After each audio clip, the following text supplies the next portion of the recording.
sorry. Guess we'll have to get all that over with. Hopefully be over. Get a little drink. Okay. I'm starting back here on another live stream today. And I'm going to kind of check over everything. Yeah, make sure everything looks like it's working. My last several recordings, ever since I got my Behringer V amp over here, what I had been using was, the Behringer V amp is what I've been using. It's really a guitar effects, but it also does have some vocal effects, or effects that can be used either way. And it's got a compressor, noise gate, and a tube amp emulator. I think it does say something about voice on there, actually. I don't know if I can make that show up for the camera. It's really a bad position for my hand there. I'm not, with me sitting in the chair, I can't read that without getting up, and if I get up, then I'm not in front of the amp. So that's the general area that it's in. It almost looks like you might be able to read it. I'm looking at a smaller preview than what you'll see in the video. But anyway, it's on tube amp emulator and compressor. It's an automatic compressor. I can't adjust it. And a noise gate. So, if there's any kind of background noise, and if you're not talking, under a certain dB, which is, as soon as you start talking, it'll quit. And pick up your voice and everything, or any other loud enough noises. But so anyway, that's what I'm using, instead of any guitar effects. And I've got my my EQ set in here. I had already done all that, and so that's just how it always was. And I thought I might want to back all this off to actually on this thing, I don't know if there is a unity. I think it's just like more and less, like on a mixer over here with unity and all that. But I've tried it back and forth, and I decided that it was really basically like on a regular compressor. The gain is kind of working like the output makeup gain, so you kind of need that. So I just ended up leaving that like it was. But then I kept noticing, well, I'd changed things a little bit here and there on my channel. I must have bumped into my there. The whole thing dropped down some. That's what it did. My camera. Let's see. I don't think it'll stay. All you would be seeing is the mic being plugged in up there. That's the only thing you're missing. So on channel 1 is where I have my mic plugged in, my SM58 that I'm talking on here. And, I kind of started at Unity with the mic and Unity on the master, and I just turned up the control room just to, if it's up, it won't hurt anything if there's nothing plugged into it, and if you don't have it up and you forget it needs to be up, then kind of just a habit to keep from, I used to mix sound for bands, just a habit of having things that you might forget, go ahead and have them on. Well, it goes both ways. Most of the time you mostly want things off until you need them for safety, but anyway, in this case, I just thought that was a good way to do it.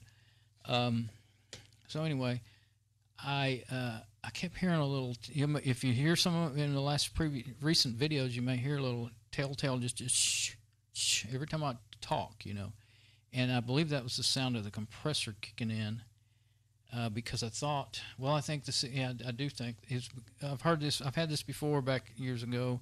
At least these compressors, they're a real cheap brand, or they were back then in the 90s, and they bargain brand, and they were noisy, and they would make things sounds like that.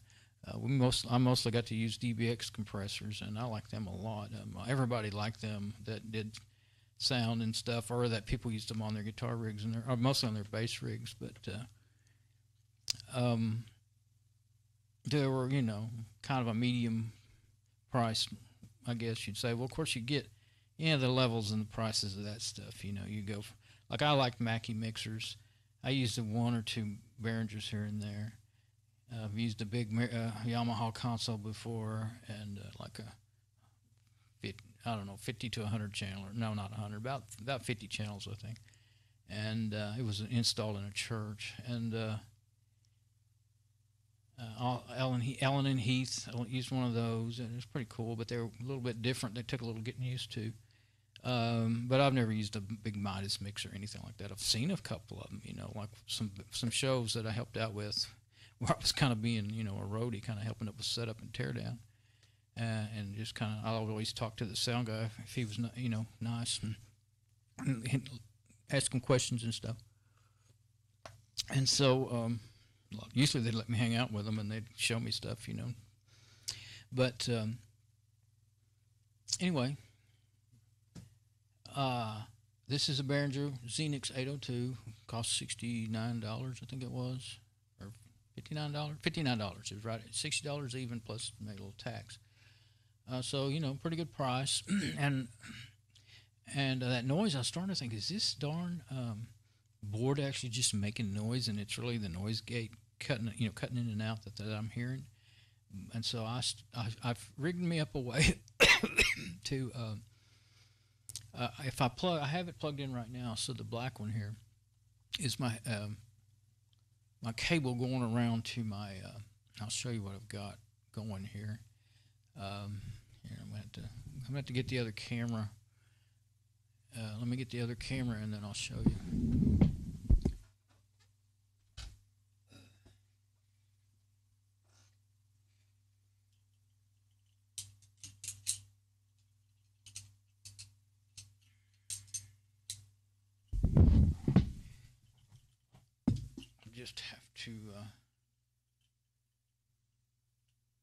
I'll just have to I'm streaming through the Wi-Fi, but I usually keep them plugged in. I'll go to both cameras here so you can see. Okay, so on one side you'll see the Behringer, and the other side you'll see my AWA jam box. Now I've got that cable coming out of the black one, the black connector. It's an adapter that's on it's just a 1/8 inch cable, or 3.5 millimeter. This is size nowadays, but that's actually an old 1/8 inch cable that I had bought from a Pro Sound supply company back in the 90s.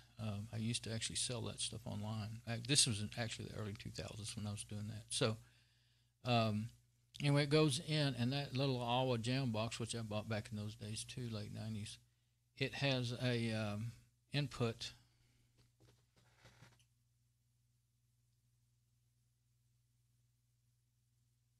That took forever. Okay, so has an input. I'm having to kind of tweak myself around to get to the mic. The silver one on the right, has to be. I'm kind of confused. Okay, you're going to see left and right like I do, but yeah, you will. Okay, that is going into the mic input for that thing. It has a mic input. That's the reason why I bought it, because I wanted one that I could do that with, because I might want to record off a mic sometimes, and so they're not. You didn't find too many jam boxes with that on it in the 90s. They kind of started out with them because that was a common thing, for tape recorders. So yeah, boy, this camera's really delayed. I haven't even had them on. And then the other one, that's the on the other side there, the other cable coming out. That's going to my headset. So I go ahead and get the headset.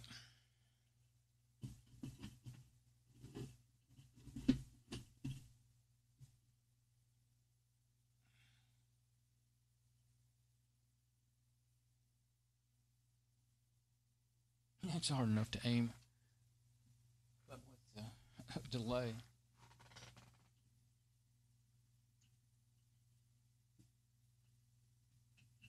And I go ahead and plug the power in, because these cameras won't last long streaming video like that on just the battery. The batteries will run down. So it moved on me, didn't it?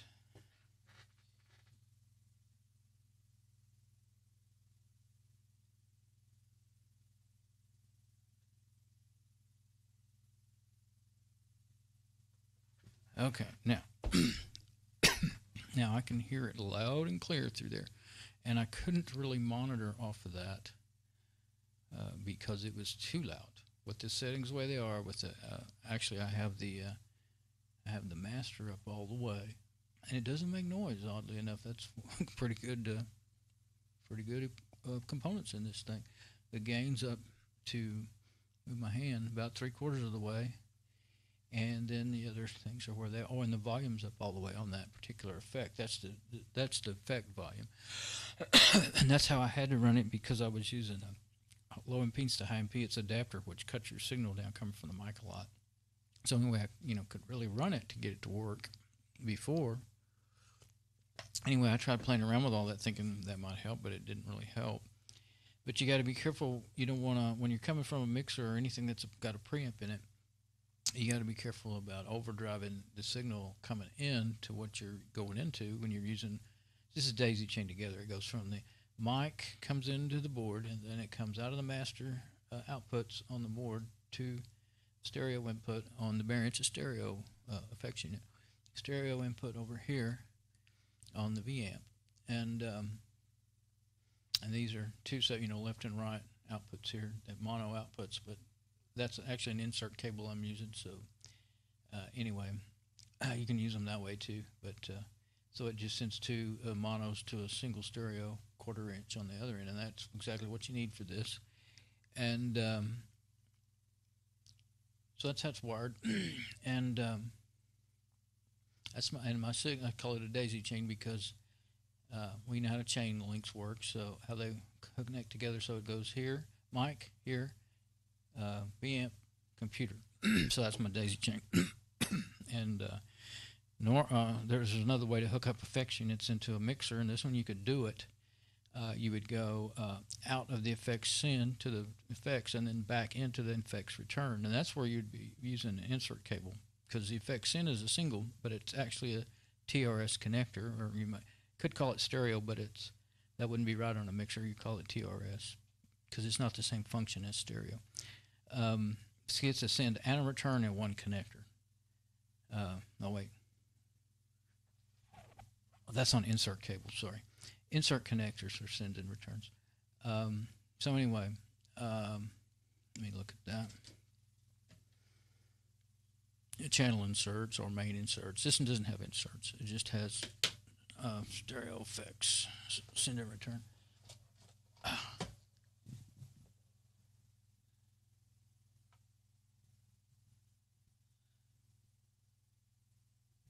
Okay, yeah, it's got effects send and effects return.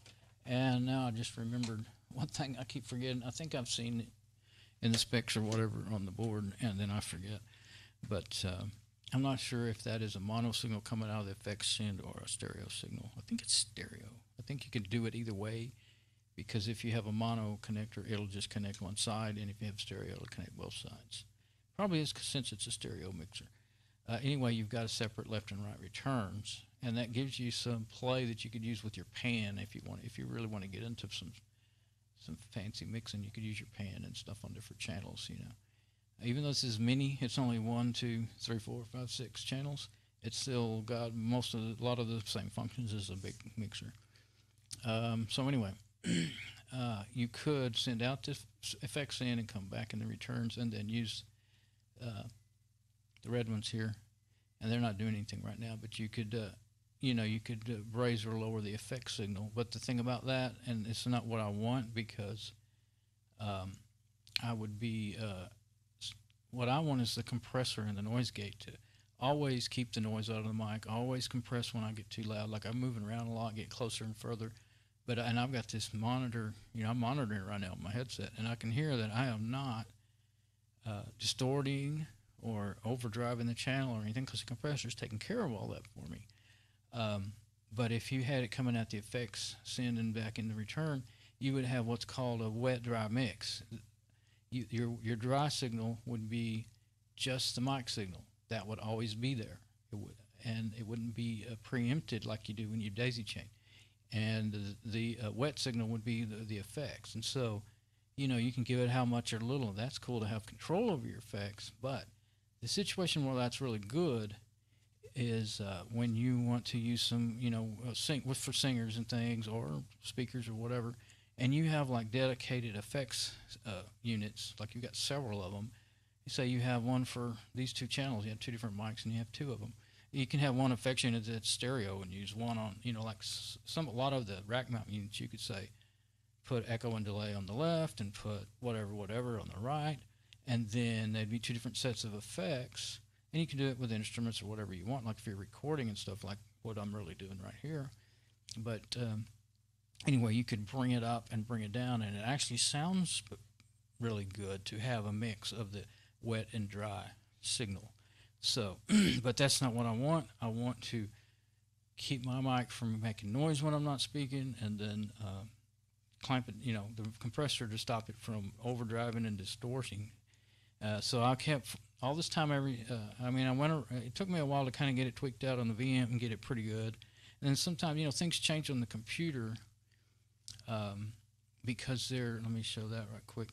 Here on the computer, I'll just show you my control interface here.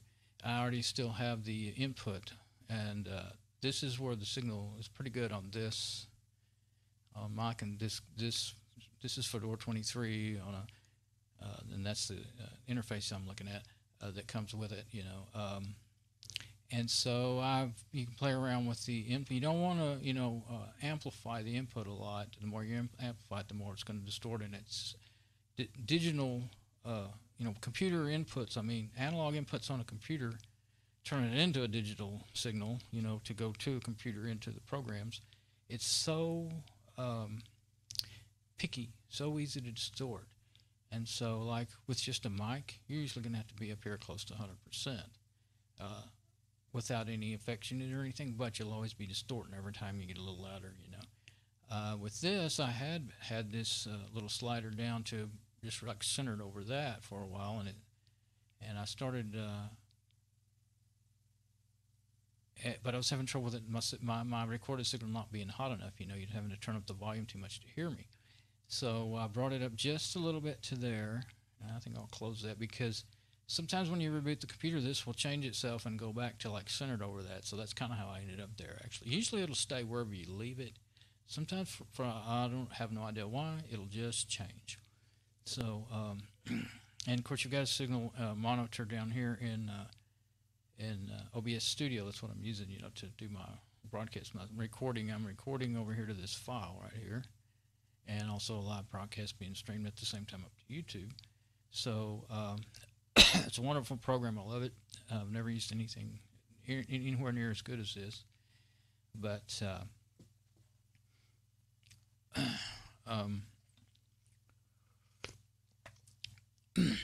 anyway, it's all. I already knew how to use analog mixing gear, but the computer stuff, learning. I've been playing with them since about 90. Let's see, when did they first start with that kind of stuff really widely available? I guess about 99 or so, 1999, when they came out with MP3s and stuff. I was already using waves and real audio, and then everybody, then MP3 kind of took over. But I don't know why I'm listening to myself. Well, it's kind of helping me. I know exactly. Now, what I hear is really loud and vivid in my headphones, and I can turn it down a little bit. Back to my, I have a remote. That's why I did it this way. And that mic input is actually only mono. But that's fine. I've only got it in this ear over here. But I have my little remote for the little jam box, so I can turn this up and down, turn it down one. But then when I go down just one degree I'm on 13 on the scale there. Now I don't hear the noise as much. I can still hear, I can hear my S's. I can hear a little bit of that sound, but it's not bad at all. And I did 2 tests before I started my stream. Because that down, and let me take this off. I was just really demonstrating because, I might put it back on in a minute, but I can just leave it the way I've got it. If you and there's an input adjustment on that over there, the jam box. I don't know if I mentioned that. That's why I did it that way, because with the input adjustment, I was able to. This is just a super loud signal with the way I have to set the VM to get everything to work right, to give hot enough signal for my computer. but not too hot, like I was saying. Anyway, there's no output volume for the headphones on this. There's just all these other volumes for the main output. They all go just for the main output. So in order to monitor that, I finally hit me. Well, I don't know if I thought about it before and just put it out of my mind, but today it hit me, and I thought, yeah, I might as well try that. So even though that's not a real good way to do it, it's so easy to overdrive a mic input because it's not looking for a line level signal. That's what it's getting. It's looking for a mic input signal. So so easy to overdrive it. But if you're really, really careful and just bring, when you have a gain input like that, then you can just bring it up just a little bit, just a hair, and it'll just give it a, especially with a hot signal like that. The weaker the signal, then the more you would bring that up. And it's not a high quality signal. You wouldn't want to record that. It doesn't sound good. You can hear every little noise, but that's what I'm looking for. See, I want to hear every little noise. I started to, I thought, well, maybe I should plug it into, I already have the aux. There's an aux input, one aux input, two, left and right. But there's an aux input on that, like most, jam boxes and stuff have, most stereo gear has. I thought, well, maybe I should just plug it, go out into there. But I thought, no, let's try this first because it's easier, because I already have that, that is already being used from my CD player. Yeah, that's what is it? Yeah. I just realized, I was thinking, I've got all the different, trying to think about how everything's wired in my head. Let me grab this camera and I'll show you. Okay, again, here. Maybe I'll just leave that cable on it this time. Okay. Okay, now here's the AWA jam box. I was just getting ahead of myself. Now it has an aux input, and then it has two speaker outs, and trying to remember. Right. Okay. Aux input, speaker outs. Okay. No line level out. I don't believe. Okay. Now, on my rack here, there's my CD player, the TAC cassette deck. You can't really see it, I don't think. And then that is my preamp, Dynaco preamp that I used for many years, but it's gotten to where it needs to be torn apart and cleaned, and it might even need some new not potentiometers, but anyway, the volume knobs and stuff, because they're so noisy, and they'll cut in and out, and they just won't work right. Now that is a custom made, a homemade or custom made, however you want to call it, patch bay that my friend's dad. That's where I got the Dynaco gear. I have some more that's not in here anymore, but my friend's dad made that patch bay. He was an electronics engineer, and he was also a musician. He was back in the real original days of American jazz, he was a jazz musician, and he had a little 4-track analog recording studio in his house.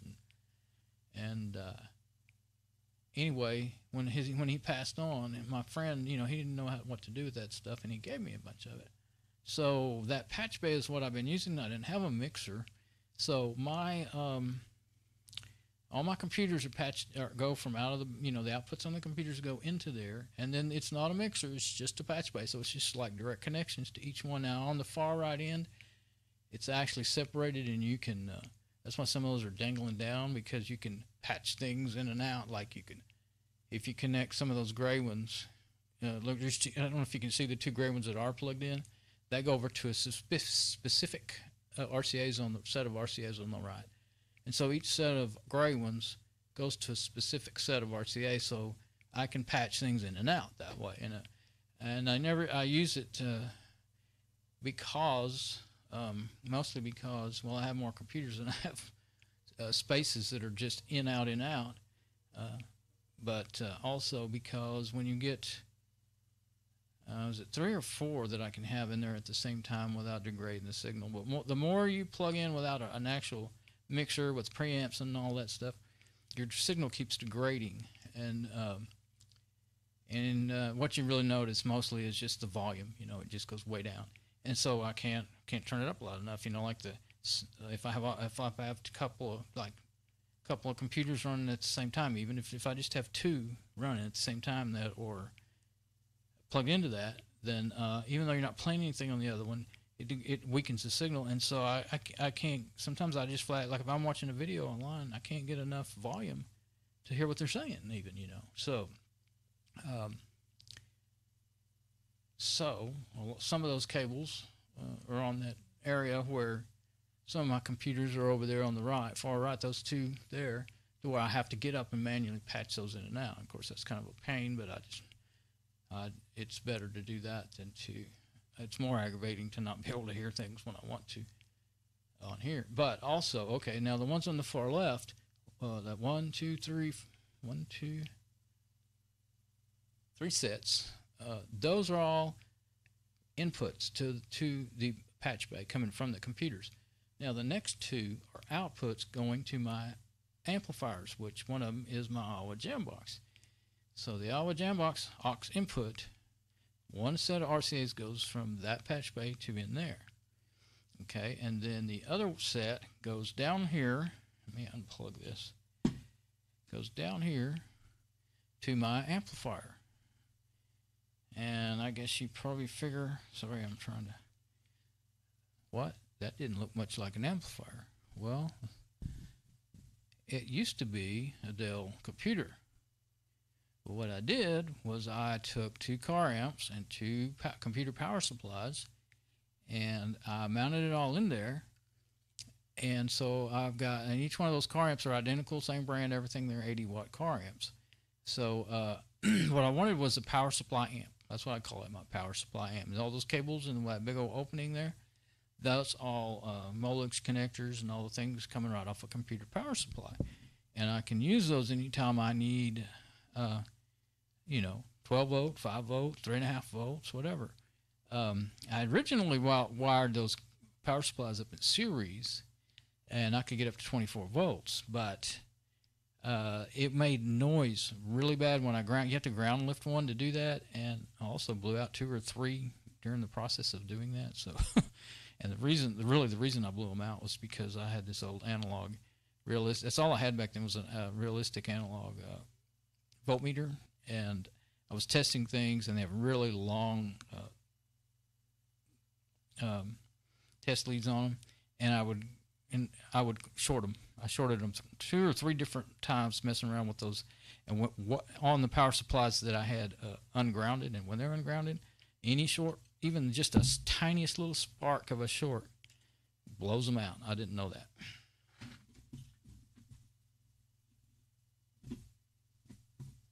Let's see if I can get myself straightened back out again here.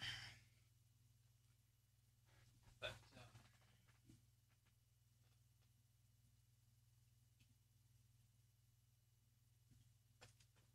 so I learned the hard way about that. And so anyway, that's my power supply amp.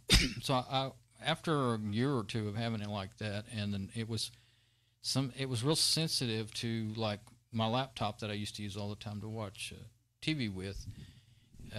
It sends out a little noise, and it would change all the time. Sometimes it's noisy, sometimes it wasn't. Sometimes you got a cable going bad and you don't realize it.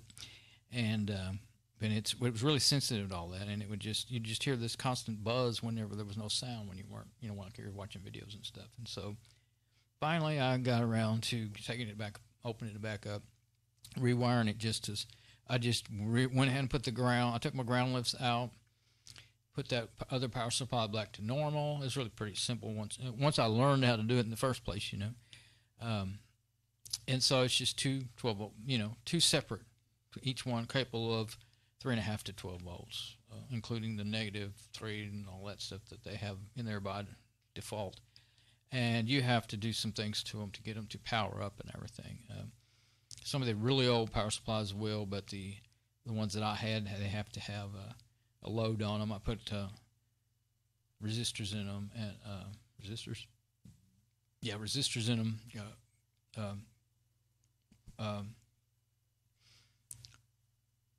I never can't say the name of things. Anyway, so I put some resistors in them that I actually already had, and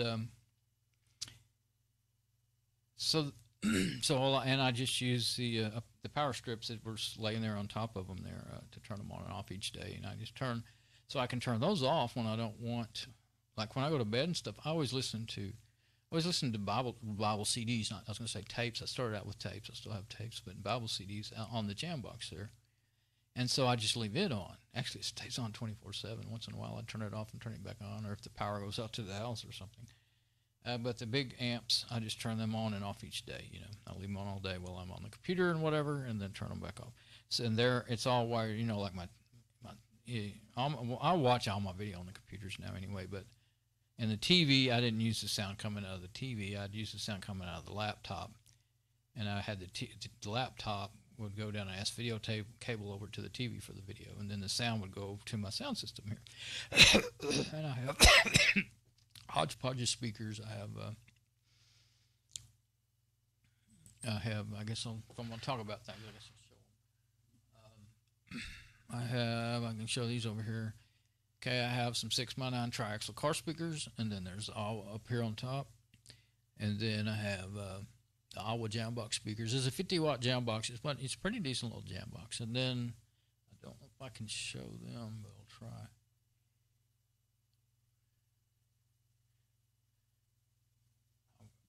I hate to keep on. I mean, there's nothing really to see there, but underneath that, underneath the, that is a file cabinet down there below it. That is an 80s, but from the 80s, a Magnavox 10-inch with a tweeter, and those are pretty good. They put some pretty good bass out. Because those were made during the days that everybody used record players. They could be older than the 80s. They might be in the late 70s or something. And in record players, you know, they didn't have much bass, so the speakers always put out more bass to make up for the loss. And that was before bass was a popular thing. You know, it wasn't done like the way music is now. You know, with all this super low bass, it was done to make up for the loss of bass in record players. So, and of course, then it turned out okay again because, well, kind of. When my friend, that same friend, gave them to me. Thanks, Lee. He gave me all my cool stuff. When we would listen to, back when they had these and they were in his apartment, and I used to go see him all the time, we would play, you know, like our Christian metal bands and stuff on there, and man, it was so heavy on the bass. He hated it because he likes so many highs that it blows my ears out. But he didn't like all that bass, but I did. Well, I did to a certain, but I would always usually end up backing it off a little bit, just like, you know, little normal stereo didn't have much, but like treble and bass maybe on it or whatever. But so let's get back to this. What I'm trying to do here. I think my camera is just. You can see it. It's mounted on a tripod, sitting on a mic stand, and that's a giant paper clip. And it's pretty cool because it's adjustable, and then I use rubber bands to kind of tension it to where I want it. But like I can do that, and it'll probably stay for quite a while. But if I pull the rubber bands to another spot to bring it up more, then it'll stay way too high. So I didn't want to do that.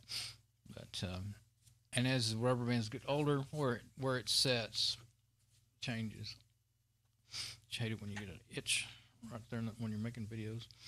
Okay, so the reason I was explaining all that is because, and I guess I'll find out for sure when this video's over, but I think I didn't kind of go into that, but during my testing before the video, I think I fixed the hissing noise sound problem.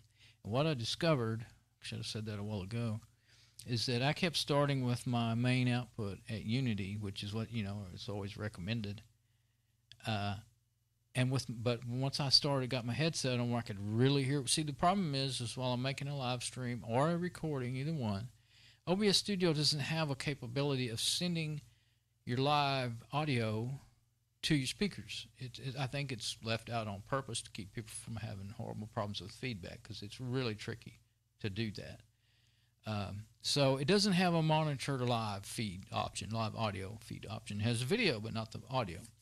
I'm looking at myself, what I'm doing right now. It helps me know where I'm, you know, that's how come I keep knowing that the video's behind what I'm actually doing. But anyway, what I ended up with is by listening on the headset there, is I finally decided, I said, where is it? Okay, I've got the gain at quarter, up about a quarter of the way, quarter inch. I've got the move my hand. Trying to figure out a way. I don't know if you can. Yeah, you can kind of. I bet you can see that pretty good in the video. It's small in the, but it's it's like right there. And so what is that? About 1 o'clock, I guess you'd say. And people don't use regular old timey clocks anymore. I've gotten to where I forgot where things are anymore. That's the way we used to always describe everything, is by the clock. But of course, clocks are mostly all digital now.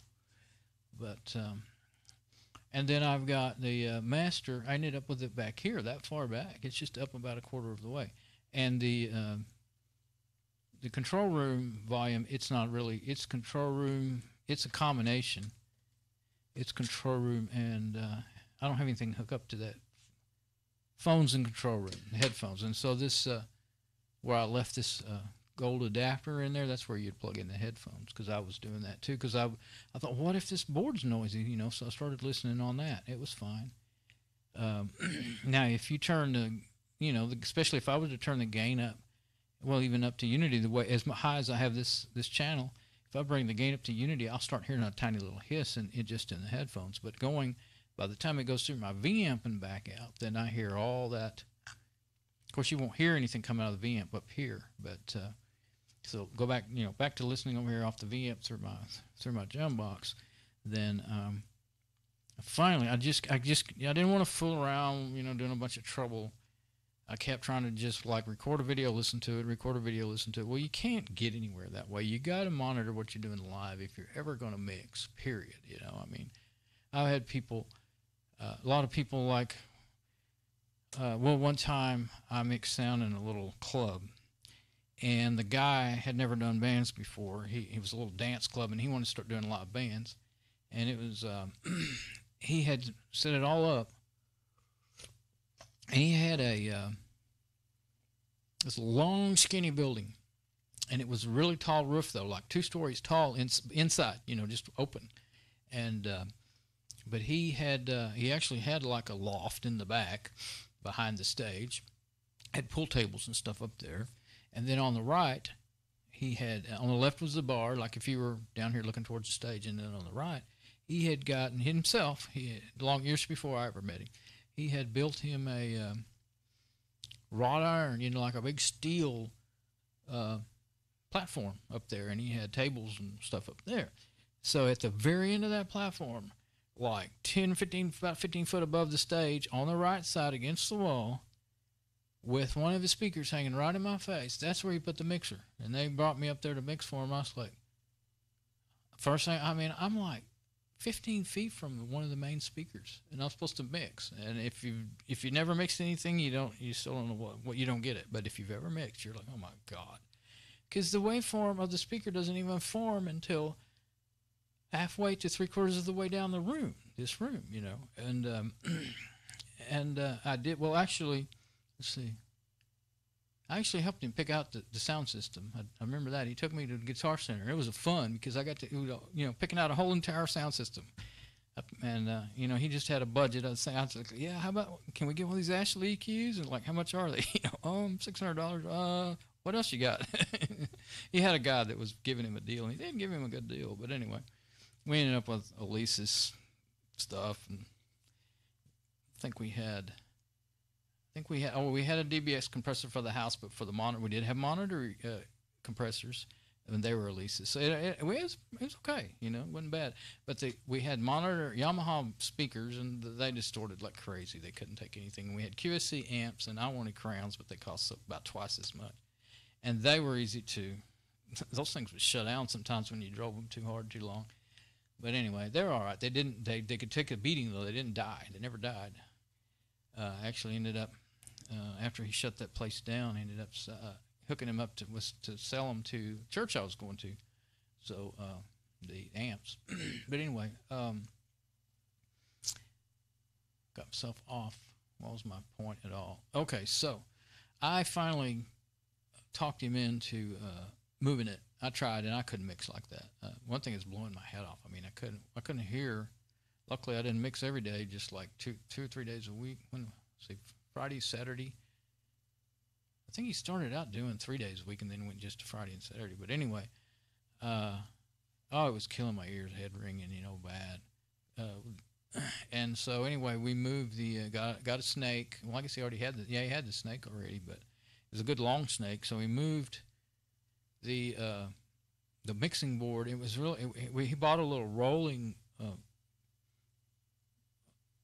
stand for the mixer, and all, or a little rack with wheels on the bottom, and it's really nice. You could just get a chair and sit in front of it, and it had a lid. You could lock it down at night, and and we moved it about 3/4 of the way down the room. And what he did is he just he had booths underneath that catwalk thing that he'd built. He had booths in the bottom and I think tables on the top. And so the very last booth, he took the table and one of the benches out, and then kept one of the benches for me to sit on. And so I would just shove it in and out of that cubby hole there. And that was perfect. That was it was a real hard room to mix in because it was super reflective and everything. But actually, I ended up learning some stuff. Let's see, somehow I met a sound guy that was later. Yeah, that was later. I met a sound guy that taught me about harmonics and stuff. A really good sound guy. But anyway, yeah. So if I'd have known harmonics when I was mixing there, I would have a lot less trouble. But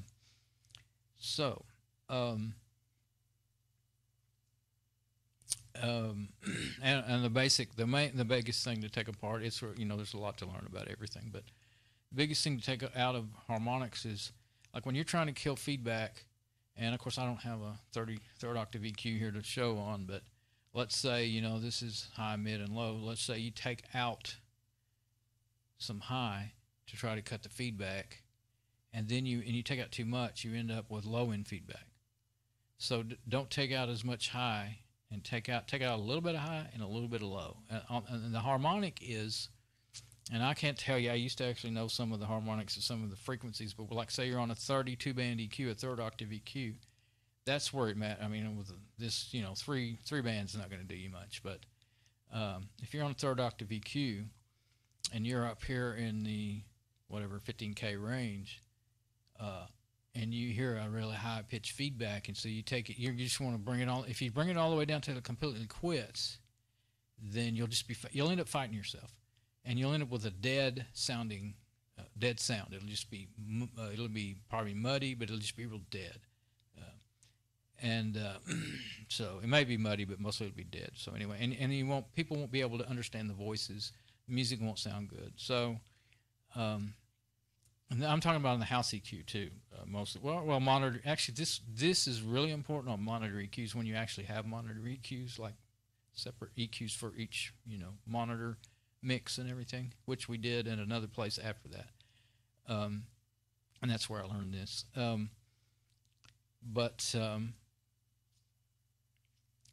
So you figure out the harmonic, and you can actually learn it just by listening. The guy showed me. He spent a hour or two showing me this one night after a show. He was a guy that came with a band. He was like, had a real good. Went to college for it. He's really good. And so you take a little bit out of your EQ, your feeding back frequency, and then you go down here and find its harmonic and take a little bit out of it. And this way you work your way back and forth. And he did. And he showed me something that I didn't think was possible at the time.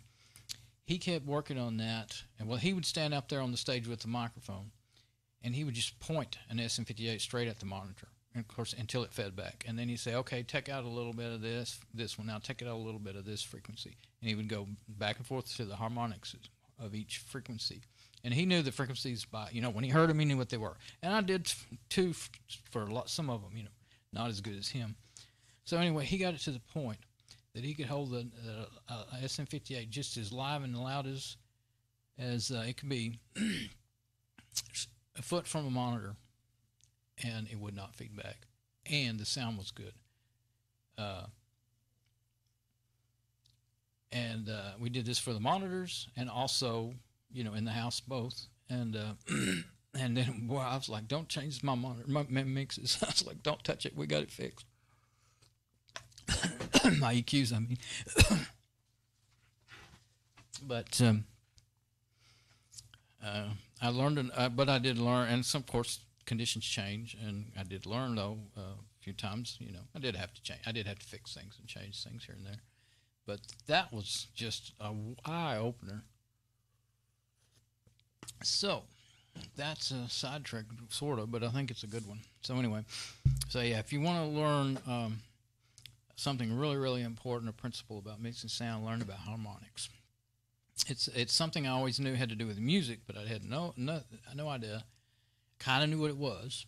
I did know what it was, the principle of it, but I didn't know that it could be used in mixing sound. I just thought it was about music. So, now this little mixer, all I'm using is one channel for my mic. Ever since I've got it, I've had it a month or two now, a couple months maybe. But I haven't wanted to really, I just got it. I just want to use it. I just want to make my videos. I didn't want to spend hours and hours setting things up. And but there's a couple. The reason I was showing all that about my patch bay and everything. I've always wanted to. I really would like to have like a 24 or 32 channel mixer, but I didn't have room for it in here if I had one. And put all my computers on their own separate channels and everything, or like one with a whole bunch of stereo channels, and just put them in there that way. But even without that, even with just like 2 mono channels and 2 stereo channels, I can still help myself here a lot. And there's things that I can do, and I did play around with things that I can do. And what I can do is I've been kind of thinking through it and kind of traced down my wiring up there before I started this video. I can take I have to think about so my signal, I'll still have to use my patch bay because I have way more, computers than, with computers I'll have stereo, so that's 1, 2, 3, 4, 5, 6. 1, 2, 3, 4, 5, 6, 7, 8, 9, 10, 11, 12. I have at least 12 channels that I would need, actual mono channels. So, just from what I got up there right now. And there's a couple more. I think could actually use a couple more.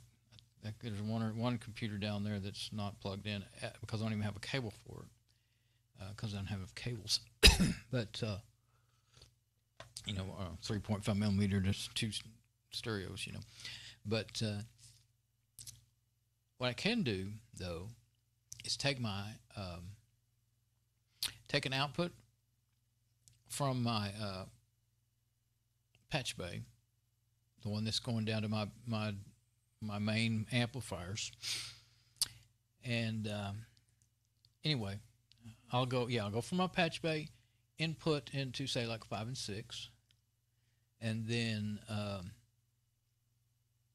that'll be coming out of the mixer on the control room. I went to listening to it and seeing how how it works and everything on this particular board. Each one, they're all kind of a little different, and I'm used to bigger boards with real sliders and everything. And anyway, the way this would work is I do want to use my main for my recording, but because I can turn this up and down, I don't think I can demonstrate it, but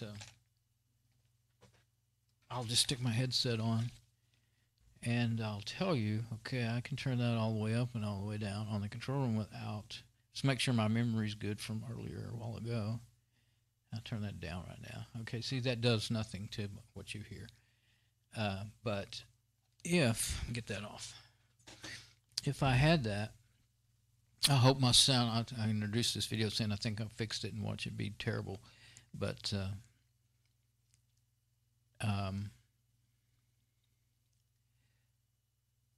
you don't know completely for sure till you listen back to the recorded video, even though I've got the headset set up and all that. And there's better ways that I could let's just get back to where I was at. I can go one of my they're not actually inputs and outputs on that patch bay. It's just all hardwired together, but you can use them as inputs and outputs as long as you don't have too many, like I was saying earlier. So all those all those inputs coming from the computer, since they're hardwired together inside of that patch bay, they turn in, you can come out of any one of those on that left side there. Those 1, 2, 3, 4, 5, 6, 7 of those stereo channels, I will say, any of those 7 could be an input or an output. So I just grouped them in ways that I could kind of tell what's coming in and what's going out. And so anyway, I can go out from there, come into the board, and then I've got full volume control. You know, I've got EQ if I wanted it. I'd probably leave them flat and do my EQ. You know, like in my, well, it depends. I mean, if it seems like I'm always going to want that particular EQ, then I'll leave it like that. And you have panning, and you have you could add effects to it. You could add. You don't have to just use effects. You could use there's like if I wanted to plug in a tape player or a phone to play sound. Like that's what I was watching a video earlier. They call it a mix minus, and I never heard that term before until recently. And so it's like, what? And anyway, what their idea was. The reason they call it minus in this particular case, they, you know, they were like, okay, this is how you can fix it where you can hear the Skype caller, but they don't hear themselves and get echo and stuff. You know, like if you're doing Skype or something, and do it in your recording. Like they were talking about podcasts, but it's a pretty good video. This one I've seen several, but the one particular one was pretty good. I think I'll just show. I'll show that. God, I'll show you who that is. I kind of thought, well, I ought to check my stream, make sure it's okay. Anyway, so I should be able to. Let me go to my dashboard here. I don't know which one it's going to come up on now. I clicked on it way before everything was finished loading. But yeah, first let me check my stream, and then I'll just show you. I was watching that video a while ago to refresh my memory. And played around with the sound guy that taught me about. Yeah, sounds okay. So let's see if I can go to my history. Yeah, how to set up mix minus, and I won't play the video. But whoa, that wasn't the right video. That was a 4-wheel drive video I've been watching. How did that happen? I don't know. Okay, there he is, Ray Ortega. Takes a while. Something about my computer. It's not, especially opening this up while I'm streaming, but it just takes forever. You can watch half of a minute of a video sometime before the rest of the stuff will come back in on the YouTube page. I think it won't come in unless you let it play. So there we go. Today we're gonna, and that's him, Ray Ortega. How to set up a mix minus. Look that up on YouTube. He's got a bunch of good videos, and he says he's a podcaster, and he's got a little, I think it's an Alesis board or something. It's a lot like this Behringer 802.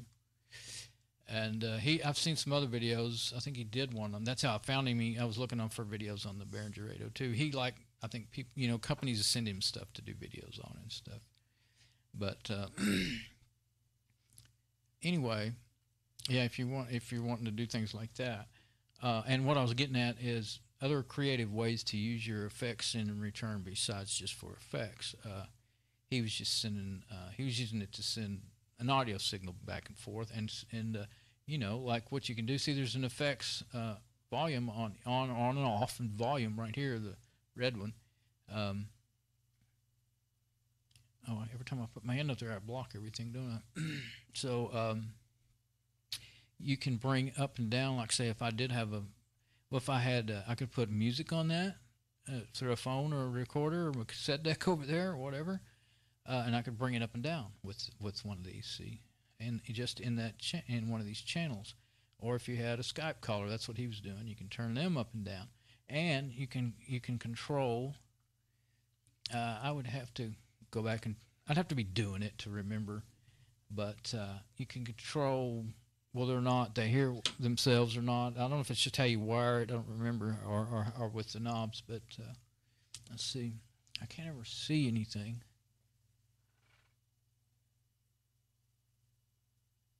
Okay, yeah. There's these in and out buttons here. That's for the tape. Okay. So anyway, lots of possibilities. And so anyway, back to my. I can have control over my volume of my main big amps, and since I just have a Y going to those 2 amps down there, just an RCA cable, a Y, splitting it off to the 2 amps. So there's not two separate lines going down there. There's one running down there and then splitting off. So I can just use the one in and out of here. And I was thinking I might do it, is what I was thinking. We'll see. Forgot to see how long my video was. It's probably really long. But, and then, let's see. Well, I could do 3 and 4. I could do I was thinking I could use the tape in and out for the Iowa Jam Box because it has its own volume on it. You know, my car amps, they do have a volume, but you've got to open up that computer case and get down in there. I preset them to balance them out because, one set of speakers, like those big speakers, I have to turn it up all the way, and then the other car speakers, and I turn it, I don't remember where they are, but I preset the volume and leave them there. It would be nice to just like set them both at whatever seems optimal, and then like no distortion, but loud enough but not too loud. And the gain, it's the gain on the amps, what it is. Set that gain on the amp to whatever seems best, probably around 3/4 of the way, half to 3/4 of the way, and then use your input gain to adjust the volume separately. That's how I always kind of wanted it before, but right now I'm not worried about that. Just more wiring than I probably have wires for. But I would be really cool. Like I said, I could just use them. What I do now is I set my remote. I know where to set it. I set it on 13 on my Java, and then the presets that I have on the car amps. And then when I turn my volume up and down on my computer, it all stays even, So I'm using the input gain to control the volume, the overall volume, just like a mixer, It's just using your computer as a mixer. So you got so many different mixers and mixes going on. It gets confusing. But I was thinking earlier today that and I could use the tape input coming out of the patch bay, come to the tape input, and then tape output going to the back to the Iowa Jam Box. Now that won't have any, there's no interaction in there. You can't adjust that signal or do anything. And I tried to listen to it with headphones, and I didn't hear it when I was talking to my mic, because I actually thought that might actually give me a quieter signal to go to the computer. But actually I don't, or actually to go to the B amp. But I don't think it'd be hot enough now that I've fooled around with everything a lot here. I don't think that would be good for that. But I thought, well, it'd be fine for the Jam Box, but it seems strange the way it works. It's not what I'm used to. Normally your tape out is exactly the same thing you get on your master output. And if you raise or lower the volume, let's see. The mix is the same. Now the volume stays at a tape out line level. It doesn't, if you raise your main mix, it's not going to blast your tape. Okay, yeah. It stays at a line level signal, but your mix is the same. Okay, there we go. I'm going to get my head straight. But this one also has, I don't think that I can do that thing so that it could be seen up there. I don't know. It could be working and it might not be. But anyway, let me look at it.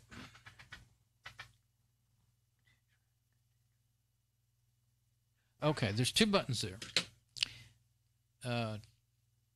One, I've already forgot which one was which. One's 2-track to control room, which would be this one here, and the other one's 2-track to main mix. Let me look again.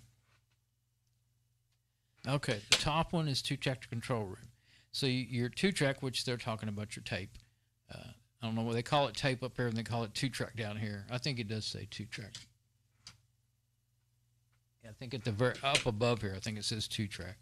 But so anyway, you could have it. You can turn it. You can have right now they're up. It's not. If there was a tape signal in there, it would not be going to control room or main. But you can punch them in, and they can be going there. What's this other one? Oh yeah, the phantom power. This is the reason I got this, because I have a mic that needed phantom power that I got from my friend, from his dad, and I already tried it out and it still didn't work. So I thought, man, is that mic bad or what? And, I've never seen them work. I have two of them. I have a lapel mic. It's a wired lapel, and neither one of those would work. And I got to thinking, maybe I kind of looked at them thinking, well, some of those old condenser, they were condenser mics, both of them. Some of those condenser mics actually needed batteries. You unscrew them somewhere and put a battery in them, like a watch battery. And I looked around on them, I didn't see that, but I got to thinking, well, maybe I didn't look hard enough. But they may just be bad. I don't know. I wouldn't think they would be, but I just spilled coffee everywhere. I think I got it on. I'm wearing my little lapel mic in case I wanted to get up and run around and use it. And I'm sitting here running the battery down. I guess it doesn't matter that much. It'll last 3 or 4 hours. But my phone 3, it's all hooked up and ready to go for my lapel mic. But I'm not using it. You don't want to use them at the same time. You get a terrible echo because there's a little bit of delay in the mic as well, just like there is in the cameras going through the Wi-Fi. Works surprisingly well, though. But anyway, that's another thing. So anyway, that's what all I'm thinking about, the things that you could do with this mixer here. And let me think. I was thinking I might move the camera and point it up there, put it in a different spot. And actually do that in the video to actually show people that don't know how to do any of this exactly how to do it and show it working. But I also feel like I really need a break. So I may want to go ahead and I just realized you're probably still grappling about that. I didn't switch over to desktop. I can't remember. To say all this sound junk, I'm running that all through my head. And that's stuff you got to get done. Usually you just get it all set up and then don't worry about it while you're recording. Now I'm on the desktop, right? So now you can see what I was showing you, that guy's video. I did say his name, but you didn't see nothing, did you? So let me check I'm over an hour and 2 minutes.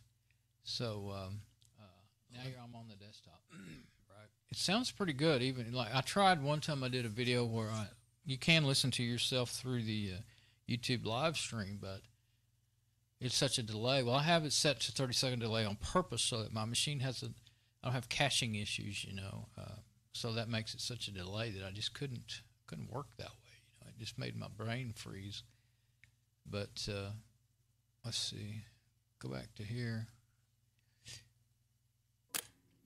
Okay, now this is the guy, Ray Ortega. Today we're going to tackle a subject that can be somewhat confusing at first, but after you see this video, if you hear it'll him make or a lot not. more sense. How to set up a mix minus. Come on. All right, Now here we there's go. his We're going to mixer. do a mix minus setup using. Okay, yeah, he is an Alesis, and it's called How to Set Up a Mix Minus, and his Ray Ortega is the name of his channel. And see, it's really similar to my board.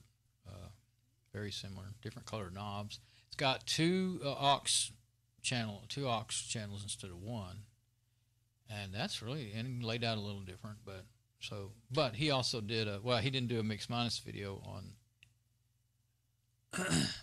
on the Behringer 802, but he did do a video on it, just like a review, really. So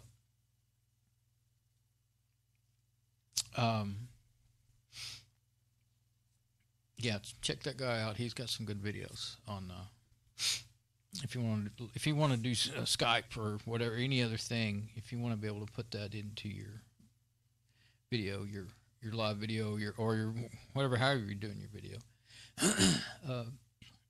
or even just an audio podcast, it'd work that way too. My throat's getting raspy and it's kind of sore. It didn't take very long. Okay. Yeah, I think what I will do, I'm going to go ahead and stop this video. It's plenty long. But I keep debating about whether I want to go to that much more trouble. But heck, I've already kind of got everything out. I went and dragged it. I got my box of cables. I still have some brand new cables in my box. They're about 15 to 20 years old now, but some of them never been used. But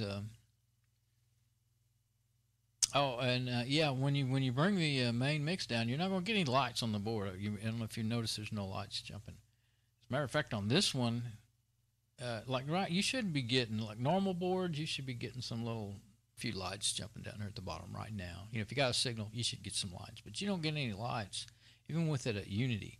You don't start getting lights till you bring it way up to, 2/3 to 3/4 of the way. So it's not a very good display system. But I guess it doesn't bother me because then I don't have something blinking out of the corner of my right eye that what's that, and distract me because with it sitting right here, and that's probably where I'm going to leave it, because this is a good place for me to be able to use it, even though I can't see it well. Anywhere else in my room, you kind of saw how things are laid out. I would have to just about get up out of the chair to adjust it, so I wouldn't want that anyway. I was thinking that's one of the other reasons why I hadn't already hooked it up to the sound system, is because I thought, well, I need to put it in my rack, and I don't really have room over there. And I kept thinking, I don't think I have long enough cables, but now the more I think about it, I think I would actually do. I have several really long RCAs. I don't really like using RCAs. I like using higher quality cables, but this is, I'm not setting up and tearing down live sound, so they're not going to wear out. I hook them up and leave them, so they're not going to get broke too soon. And I have at least one more fairly long insert cable, I think, unless I've already stuck it on something. That's what I like to use for like right here on the control room. If I can, I'll use an insert cable. They're 1/4 inch mono on one end and 1/4 inch TRS on the other, or stereo you could call it. In this case, it would be stereo. That's the way you'd be using it. But just like I have here, that's what this is, an insert cable coming out of the board and into the, you can't see it right now, but could a while ago, into the B amp, and then I have another insert cable coming out. It just so happens it has left and right monos coming out, and then it goes around to the computer, and then I have to put a 1/4 inch to 3.5 millimeter adapter in the back of the computer, and it's about that long. And I try to stay away from that back there and not break my connector inside my computer. But one day I was pulling around on cables, and it's hauling something. Started to yank on it because it was aggravating me, and then I remembered, wait, what it's probably hung on is that. And sure enough, it was. I went back there, felt of it, and that's what it was. Okay, so yeah, I think I'll stop now, take a break, and get a cough drop, and then I'll probably have to use my lapel mic when I'm doing this wiring and everything. So hopefully my battery's not down too much. I don't think it will be. But yeah, I will. I'll do that. I've been wanting to do that. That's one of the things. One of the big reasons I wanted a mixer, and that'll be cool, I think. Well, first I'm gonna listen back to this a little bit and make sure if I haven't got my noise issues worked out, and I got to work on that some more, then and distortion too. Other problem I was having is, if I didn't have that little noise, then I had distortion, when I'd get closer. And boy, I've been moving around a lot, so I should be able to tell. Getting close and far away. Louder and softer, I've been noticing that in the back of my mind. So, yeah, I'll go back and listen back to this video some and see if I've got my noisy audio issue fixed. And if I do, then I'll do my rewiring and get some more control over my output. Because what I could do, one of the other things I could do is, if I wire, I have to think about it. If I wire it the right way, I should be able to turn up my AWA jam box and monitor at least my mic live. I won't hear what's coming in and out of the computer. That would be a whole nother thing. But I would like to be able to monitor my music that I play, my intro and exit music. That's the other big thing I'd like to do, but that's got to do with the software. OBS is just not sending it to anything that I know of. I'd have to look at that while it was playing. But you can do this while I'm thinking about it. Now, I'll go into that when I come back because I really got to take a break. So anyway, I could go on and on and on about this. That's what I've been doing. So I'll quit. All right, this is Don, and I'm going to quit right now, and I'll probably come back probably later today. If something goes haywire, it might not be today. Probably after a while here, I'll probably go back and do some more of this audio stuff. All right, bye-bye.